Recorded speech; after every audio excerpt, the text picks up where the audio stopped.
Alright, YouTube, it is Mr. Mean coming at you for take 2 on this Sunday afternoon at 2 o'clock. I recorded this and forgot to switch the microphone to the blue snowball. So unfortunately, when my fans kicked on my MacBook Pro, you could hear it quite audibly over the recording that I was doing. So we obviously don't want that. So we're gonna fix that hopefully with this recording. So as always, this is my new format.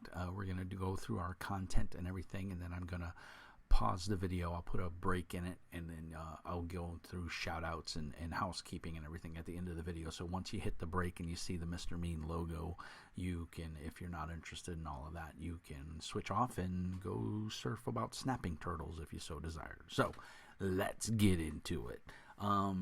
I backed a Kickstarter recently for Desk Wizard.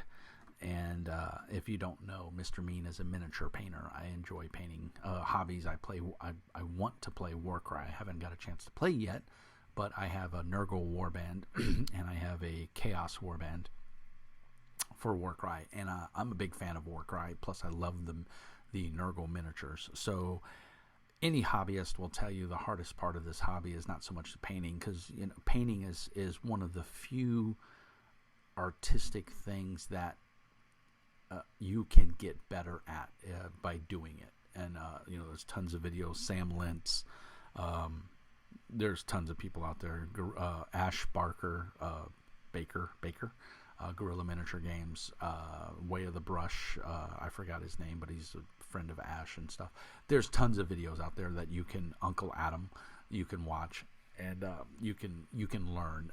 But it is really one of those things where painting miniatures is a learned talent. Anyone can become better at it by doing it more and learning, being willing to learn and practicing the technique, because it is literally just hand-eye coordination. And if I can do it, you can do it. It's that simple. So, but anyway, one of the hardest things about this hobby is organization. Any hobbyist that paints miniatures or does any of this stuff and tells you that that's not a problem, they're lying. The hardest part of this hobby is organizing all your paints and your paintbrushes and your tools and everything that you need in order to do your painting and stuff. And so I came across a Kickstarter for Desk Wizard. Hopefully you can see this. You can see the logo. I don't have a whole lot of light in here. I apologize. This is the Desk Wizard 10, and you can see it has holes for 10 paints. And it's just a simple little acrylic thing, and this is a little tray right here. You can see the little divot right there. You could just lay a paintbrush in there or two if you wanted to, the smaller paintbrushes. But the point of this is to just organize your paints. So I have this one, which is the 10, and these were relatively cheap. You can go to GameMV.com. I'll put a link down in the notes and the doobly-doo. This is the Desk Wizard 14. I put a couple paint pots in there just to kind of show you what it does. And you can see I've got Army Painter paints, I've got some Reaper paints, I've got some GW pots, and I've got some of the technical paints from GW. These are the this is shades. This is Nuln Oil, which is an awesome oil or wash, especially if you're doing mechanical stuff. But anyway, so that's all it is. It's a little hobby holder, but it organizes you. And when you're painting, obviously I have way more than 14 paints, which is the max that these two kits will hold, one being 10, the other one being 14 paints.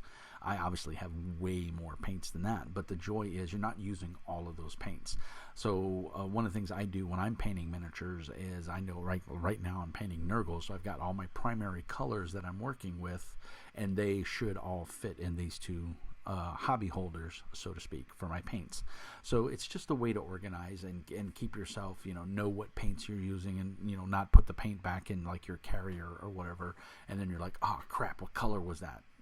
Now you don't have to worry about that.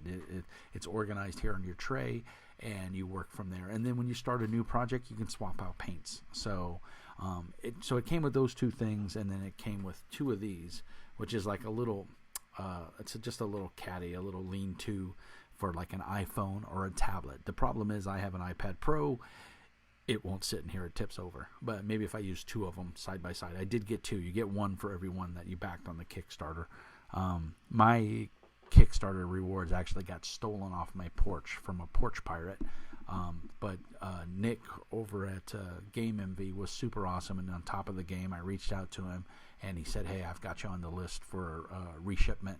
And it went from there, and they came in yesterday. I got them put together. You do have to peel all the paper because it's a laser cutter with acrylic, and so it's got that sticky paper on it. But it peeled right off. It was time consuming more than it was painful or anything else. It was just tedious. But I knocked it out in an afternoon while the wife and the kid were napping yesterday, and I got it all put together, and I am very, very happy with it. So if you're looking for an organization system where you don't want the big racks, sitting on your desk, and you want something a little more mobile, this might be a good way to go, because I can throw this in my hobby toolbox, like when I'm going over to my friend's house to do some hobbying, and I can easily keep my paints organized and not worry about spilling paint, knocking it over, or anything like that. So very happy with it. My only one caveat would be, I wish they would have given you an option to get they could have said, are you an army painter or Vallejo, because they come in these like eye drops. And so the holes are a little big that are currently on there, because they will fit the Games Workshop pots, and the pots fit perfectly in there. So I wish they would have given me the option to say, hey, do you want the pots or the eyedroppers? And then I could have got, the hobby holder for just, because 90% of my paints are the Army Painter paints or the Reaper or Vallejo paints, and they're all come in that eyedropper. So anyway, that was a cool Kickstarter. It was stolen off my porch. I was really bummed about that, but I will say the guy, Nick over at Game MV, did hook me back up, and I got everything that I had backed. So I'm very happy about that. So that's that. And the other thing I wanted to talk about was Pathfinder. I am predominantly a tabletop RPG content creator, and so obviously painting miniatures goes along with that, because I use the miniatures a lot in my tabletop RPG. But I wanted to go over the 2 newest books that I've gotten for Pathfinder. The Lost Omens Pathfinder Society book, $34.99. I am on the Paizo drop shipment program, so any new books that come out for Paizo, I get them. They just charge it to my credit card and ship it. There's pros and cons with that, and we'll go over that in a minute. And then, of course, I got the Lost Omens Legends book, $34.99, weighing in at 100. Both of these books weigh in at 127 pages each. They are hardback, stitch sewn, full color, and they are phenomenal books. I'm very happy with them. I will say, let's go over the pros of ordering through Paizo's shipping program. They come in a nice box where they have cardboard inserts on every corner of the book, and then it's laid down in the box and it's shipped. There's no packing foam, there's no airbags, there's no nothing. But the way they ship it is phenomenal. It works for all their books, and they come pristine. You guys have heard me rant in the past about how Amazon has effed up my book, and yeah, I did get it maybe 10, 15, 20, 25, maybe even 30% cheaper than if I would have bought it through Paizo. But the caveats there are, if you buy through Paizo, you get it right away, A. B, you get a PDF copy. Now, when I bought the bestiary, the first bestiary, I bought it off of Amazon. And I did reach out to Paizo, and I said, hey, I bought the bestiary off of Amazon. Can I get the PDF?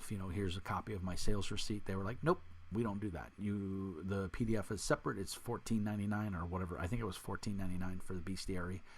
If you buy it through our automatic shipment program, the Paizo subscription service, you do get the PDF for free. So the PDF is $14.99 plus tax. Obviously, there's no physical reward, so there's no shipping involved. But on Amazon, you can get the bestiary. Well, you can get the bestiary, which is I think $59.99 or $54.99. Plus, there's no shipping because it's Prime, but there is still tax. So I think it'll come out to just under $60 for the book. And bestiary is a pretty thick book. But the flip side is you don't get the PDF. The PDF is another $15. So now most people want both, because I don't lug my physical books around. I take them on my iPad Pro as a PDF. So If I save a couple bucks on Amazon up front, I've got to spend a couple more bucks on Paizo to get the PDF, because that's the only way I can legally get it. Now, a lot of people say, oh, there's tons of them out there on torrent sites and download sites, and that's true, there is. But because I'm a content creator, I feel I'm obligated to physically purchase these products. I don't want to use pirated material. If you use pirated material, that's totally on you. I don't have a say in it either way. Although I do believe in supporting the game companies, because without legally buying the books, they're not going to be around in business to make more books for your favorite game. So that being said, I feel obligated to purchase the books on my behalf. And I do allow my players to use my PDFs with the caveat that they cannot repost them. If I see any of my PDFs posted, then they're booted. They're out of the game. It's that simple. If I find out that they did it, they're out, because that's basically theft, and I'm not down with that. That's my ethics. That's how I do things. It's just the way it is. But that being said, neither here nor there, because my players are awesome and they wouldn't do that. But yeah, you're going to save a couple bucks on like Amazon or Barnes and Nobles or whoever, buying it digitally, or buying it online. But then you're going to have to go back to Paizo, and you're going to have to fork out another 15, 20 bucks for the PDF, 10 bucks, whatever it may be. So I just cut out the middleman and I buy straight from Paizo. I get it the week it's released, and I get the PDF right away. And usually I can download the PDF before the book is physically released. So that's nice. I can preview it. I can do a review of it if I so desire. So I highly recommend using the Paizo subscription service. Both of these books are hardcover, glossy paper. Who are these books for? Let's get that out of the way. We already know I prefer the Paizo subscription because you get the PDF. If you don't need the PDF or you have no interest in it, then sure, go through Amazon. You run the risk of getting a mangled book because they ship a media mail and they're just never packaged right. And I know I'm paying more for Paizo, but to be honest, I like my books pristine, so I'm willing to pay the difference. Lost Omens Pathfinder Society Guide. This is a GM/player book. Players, if your group is Pathfinder Society, like my group is, you will get a lot of use out of this book. There's great information in here. Lots of magical items, lots of feats, some backgrounds and stuff like that. So this is a great book for players and GMs. And I think if you're running in the Galarian world, and you're running in the Pathfinder Society circles, and you're giving them missions from the Pathfinder Society, this is a must-have book. So this is definitely a buy in MrMean's book for player and or GM. And if your GM's not using it, but you're a player and you kind of want to go down that route of the Pathfinder Society, this is a great book to let your GM look at and say, hey man, hey gal, you might want to think about picking this up because it's an awesome book. And hey, hopefully you sell another copy of the book. So definitely a buy in my book. The next one is Legends. This one, not so much a buy. If I would have had my druthers, I would have passed on it, because this is nothing but a book of all the prominent figures that are in Pathfinder, past and present. I think that's Tar Bafan on the cover there. He's a uber bad guy.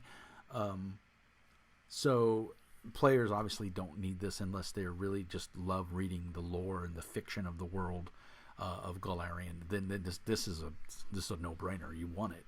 I am not that person. Like I said, if I would have had my druthers, I would have passed on this. I would not have bought this. That being said, am I mad or upset that it's in my collection? No, because I have flipped through it and I have gotten some great ideas and some inspiration from it. So as a GM, you got to grab, especially a GM that doesn't run source material adventures, pre-printed adventures, you got to grab inspiration wherever you can, and this is a great resource for that. And there's a bunch of items in here, and I think there's a couple of feats if I remember correctly. So yeah, it has its uses, but it is mainly just a book of who's who. And if you're not running in those circles, or you're not running that type of game, you're running your own home campaign where these people may not necessarily be the people of legend and or importance, then this book is no need for you. Is it good for a GM? Yeah, I think it is. Is it a must-have? No, by no means. I do think Paizo's pricing strategy is a little high. I think $35 for a hardback book that is only 127 pages is a little steep. And now, granted, it is full color. It is Paizo, so the production quality is phenomenal. But I still think we're allowing these books as the buying public. We're allowing these prices to creep up. This should be, in my opinion, this should be a $25 book most. When they're charging $20 for their splat books for their adventure paths, and they're maybe 100 pages, anywhere between 60 and 100 pages, and they're softback, and it's $20. Obviously, they can do it. So I would love to see the price of these $127 paged splat books come down to about $25. Even I would be willing to pay $30. I think $35 is a little high. Now, that being said, again, if you're buying it through Paizo subscription, you're getting the PDF. Or even if you just buy it off their website, you get the PDF included, I believe. Unless maybe that might only be a subscription service. I don't know. Don't quote me on that. You'll have to check into that yourself. But it's a good book, don't get me wrong, and I'm glad it's in my collection, but would I have gone out and bought this if I'd have known? No, I probably wouldn't have, because I don't have a whole lot of use for it, and what little useful information is here, I can do without. So the feats and the magical items and stuff like that, I don't necessarily need. They don't make or break the game for me. So I'm glad I have it, and I'm glad I picked it up. I wish the price was a little cheaper. I don't think for $35 I got my bang for my buck, so to speak. Now, that being said, did I get my bang for my buck on the Pathfinder Society guide? No. I think $35, again, is too much, too expensive for a 127-page book. If it was $30, if it was $25, $25.99, I would have said yes, bang for the buck, pick it up, it's worth getting. At $30, I would say get it if you really want it, or you're interested in it, the Pathfinder Society. At $35, this is a book that only the GM and or a player needs, but not every player at your table. It's not a must-have. So, but it's still a good book, and I do enjoy it. I'm glad I have it. But this one definitely I'm really on the fence about. I'm glad I have it now, but judging from the future, would I have paid for it, just at the game store going, ooh, a new Pathfinder book? No, I probably would have passed it up, seeing what it is. That is only a who's who book. But it is good. It's hardback, like I said. You get the PDF if you do the Pathfinder subscriptions. So, guys, that's my take on the two Pathfinder books. If you have any specific questions or anything you want to know more, leave a note down in the doobly-doo. I do my best to answer all of the questions and everything. I'm going to go ahead and pause the video here. We'll do a little transition, and then we'll get into the housekeeping. So if you were only here for the reviews of either the Desk Wizard or the Pathfinder books, you can feel free to click on and look up Snapping Turtles. I don't know. Thanks for watching. Peace and hair grease. I'll be all right, YouTube. It is Mr. Mean back again, getting ready to do a little bit of housekeeping. As always, like and subscribe. Follow me on Patreon. It's $5 a month. Get you exclusive color on your Discord. Chat with Mr. Mean whenever you want. Also put you in the drawing for books. Sometimes I get extra books. Sometimes I get swag from publishers and stuff. And every once in a while I send that stuff out to you guys. So $5 a month. I don't have any other tiers. It's real simple. Get you your own distinct color on Discord. So one of the things I like to do is I like to go through every month and or every time I post a new video and give the shout outs to the new subscribers. Now the YouTubes says that we are currently up to 768 subscribers, but I do not remember getting like a notification for 10 more subscribers, because I think last time I did that I was up to like 755 or 757. So anyway, that's okay. I do want to give a big shout out to Bryce Ottman. Thank you for subscribing. He subscribed 15 hours ago. Also, Michael Fracker. Thank you for subscribing, sir. Appreciate it. Let me see here. Who else do we got here? New subscriber, Wizard. thank you, sir, for subscribing very much and for commenting on some videos and stuff. I appreciate that. If there's anything you guys as new subscribers want to see or are interested in, or if you're a publisher or friends of a publisher and you want something reviewed, send it to me.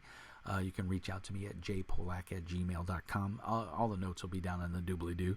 And then new subscriber Lonely Soul, thank you so much for subscribing, Lonely Soul. Hopefully hanging out here you won't be so lonely. And I think that's about it. I don't think there's any new other new Kleber Barros, which I think I gave a shout out to last time, and then Guillermo Robles, I think as well I gave a shout out to. So how YouTube decides that I jumped up 8 or 10 subscribers from 2 weeks ago when I did these shout outs and I only have like 3, I don't know how their algorithm works, but a big shout out to all you guys. Thank you for subscribing. Maybe look at the Patreon, see if it's something you're interested in, and if you can afford it and you want to help out the channel, please do.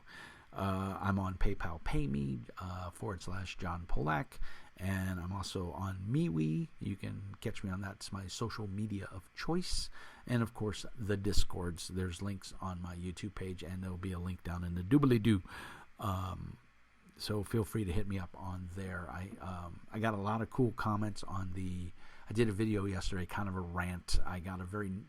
I'm not quite sure if it was a negative comment. I took it negatively. It might have been constructive criticism, but I want to give a shout out to everybody, Nasser Super Beast, all the guys who said encouraging comments. Let me see here.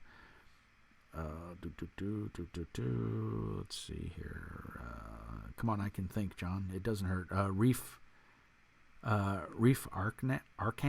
Thank you, sir, for your Joku. Max McGloin, Cristiano Chupa, Super Beast. Those guys are all. Those last 3 are Patreons, so thank you guys very much for the encouraging words. I just took it kind of disparagingly, and it kind of got my goat a little bit, got me riled up, and so I just felt I needed to retort